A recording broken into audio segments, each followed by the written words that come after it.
Bonjour, donc nous voilà rendus finalement à la section 1.4 sur la fonction rationnelle. On va étudier ici la règle de la fonction rationnelle.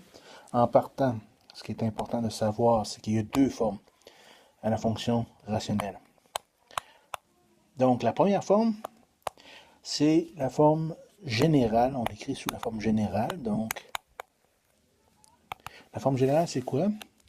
F de x est égal à A1x plus B1 sur A2x plus B2. Donc, dans le fond, ce qu'on remarque ici, c'est que c'est chacune des numérateurs et dénominateurs sont des linéaires, des droits de degré 1. Donc, on a ça ici comme forme générale. La deuxième façon de faire, c'est que j'ai la forme canonique.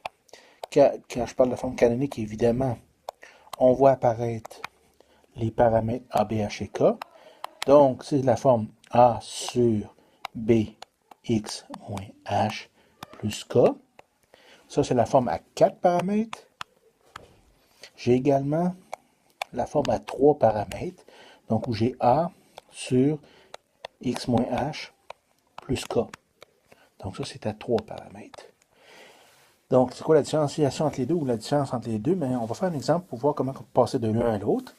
Puis vous allez voir, c'est d'une simplicité incroyable. Donc, premier exemple ici, j'ai f de x qui est égal à 24 sur 6x moins 12 plus 2.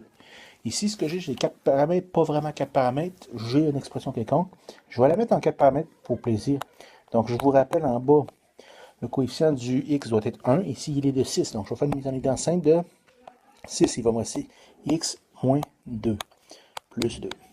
Une fois que j'ai ça ici, là, je suis vraiment à 4 paramètres. Ça, c'est vraiment à 4 paramètres.